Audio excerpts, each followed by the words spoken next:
Hello friends, આજે આપણે રિઝનિંગના chapter જોઈએ લોજિકલ વેન ડાયાગ્રામ, જેની ફર્સ્ટ ટાઈપ છે ચિકિત્સક, એન્જિનિયર, વકીલ.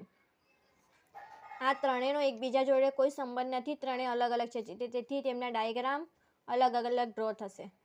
સેકન્ડ એક્ઝામ્પલ જોઈએ સેકન્ડ, મિનિટ અને ઘંટા, એટલે કે કલાક, મિનિટ અને સેકન્ડ્સ. કલાકનો મિનિટ જોડે અને મિનિટનો સેકન્ડ જોડે સંબંધ હોવાથી એનો ડાયાગ્રામ આ રીતે શો થાય છે. નેક્સ્ટ એક્ઝામ્પલ જોઈએ ફર્નિચર, મેજ અને ખુરશી. મેજ, ખુરશી બંને અલગ અલગ છે, પણ છે બંને ફર્નિચર વર્ગમાં, કારણ કે બંને વસ્તુ લાકડાથી બને છે. જેમાં આ ઉપરના વર્ગને કહેવાય ફર્નિચર અને તેની અંદર આપેલી વસ્તુ છે મેજ અને ખુરશી. નેક્સ્ટ એક્ઝામ્પલ જોઈએ પુરુષ, પિતા અને ભાઈ, જેમાં પુરુષ વર્ગમાં સમાંતર છે, જેમાં પિતા અને ભાઈ બંને આવી શકે છે, જેમાં કેટલાક પિતા ભાઈ હોય છે અને કેટલાક ભાઈ પિતા પણ હોય છે, પણ બંને પુરુષ છે. નેક્સ્ટ એક્ઝામ્પલ જોઈએ કુત્તે, પાલતુ પશુ, બિલ્લિયા. પાલતુ પશુ વર્ગમાં કૂતરા અને બિલાડી બંને આવે છે, કારણ કે કેટલાક કૂતરા અને બિલાડી પાલતુ હોય છે. કૂતરા અને બિલાડી એકબીજાથી સંબંધિત નથી, પણ તે બંને પાલતુ વર્ગમાં આવે છે, કારણ કે બિલાડી અને કૂતરા બંને વસ્તુ લોકો રાખે છે જે પાલતુ વર્ગમાં આવે છે. નેક્સ્ટ એક્ઝામ્પલ જોઈએ ક્લર્ક, સરકારી કર્મચારી અને શિક્ષિત વ્યક્તિ, જેમાં કેટલાક ક્લર્ક સરકારી કર્મચારી હોઈ શકે છે, જે છે કેટલાક ક્લર્ક હોય છે એ સરકારી કર્મચારી હોઈ શકે છે અને કેટલાક ક્લર્ક શિક્ષક પણ હોઈ શકે છે, પણ ત્રણેય વિભિન્ન અને વિપરીત બંને એકબીજાથી જોડાય છે, કારણ કે કેટલાક ક્લર્ક સરકારી કર્મચારી પણ હોય છે અને કેટલાક ક્લર્ક શિક્ષિત પણ હોય છે. નેક્સ્ટ એક્ઝામ્પલ જોઈએ એન્જિનિયર, મનુષ્ય અને ચૂહે. મનુષ્ય વર્ગમાં એન્જિનિયર આવે છે, કારણ કે એન્જિનિયર મનુષ્ય જ હોય છે, જ્યારે ચૂહે છે જે પાલતુ પશુ વર્ગમાં આવે છે. બધા મનુષ્ય એન્જિનિયર છે, પણ ચૂહા એ પ્રાણી વર્ગમાં આવે છે, તેથી તે અલગ છે. મહિલા, માં, ડૉક્ટર. બધી જ માં મહિલા હોય છે, પણ કેટલીક માં અને કેટલીક મહિલાઓ જ ડૉક્ટર હોય છે.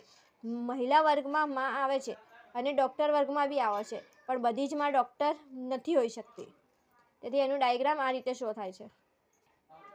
નેક્સ્ટ એક્ઝામ્પલ જોઈએ નર, પિતા અને બચ્ચે.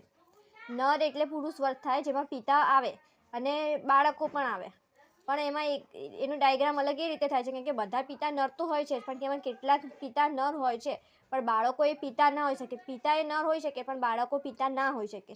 નેક્સ્ટ એક્ઝામ્પલ જોઈએ પ્રોફેસર, લેખક અને બચ્ચે, જેમાં પ્રોફેસર અને લેખક અને બાળકોનું વર્ગ અલગ થાય છે, કેમ કે કેટલાક પ્રોફેસર લેખક હોઈ શકે છે, પ્રોફેસરને લેખનનો શોખ હોઈ શકે છે, અને કેટલાક લેખક પ્રોફેસર પણ હોઈ શકે છે, પણ આમાં બાળકો લેખક કે પ્રોફેસર બંનેમાંથી કંઈ પણમાં ના આવી શકે, કારણ કે બાળકો આ બંને પ્રોફેશનમાં ના આવી શકે, તેથી તેનું ડાયાગ્રામ અલગ થાય છે.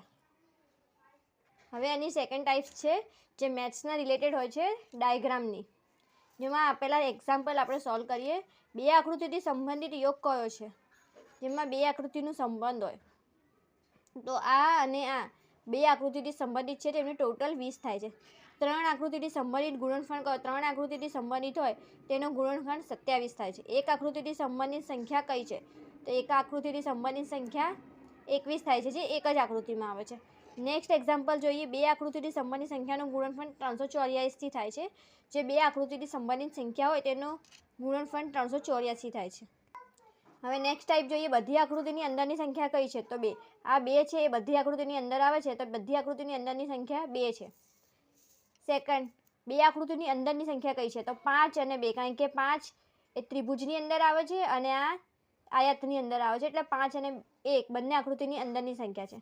માત્ર ત્રિભુજની અંદરની સંખ્યા કઈ છે? તો 9. 9 એ છે માત્ર ત્રિભુજની અંદર જ આવે છે. નેક્સ્ટ એક્ઝામ્પલ જોઈએ બધી જ આકૃતિમાં આવે છે એવી સંખ્યા કઈ છે? તો આ બધી જ આકૃતિની અંદર આવે છે એ સંખ્યા 4 છે, કારણ કે ચોરસમાં, ગોળમાં, ત્રિકોણમાં ત્રણેય વસ્તુની અંદર આવે છે એ સંખ્યા 4 છે. આવા જ જાણકારીભર્યા વિડીયો જોવા માટે મારી ચેનલને લાઇક, શેર અને સબસ્ક્રાઈબ કરવાનું ના ભૂલતા. Thank you.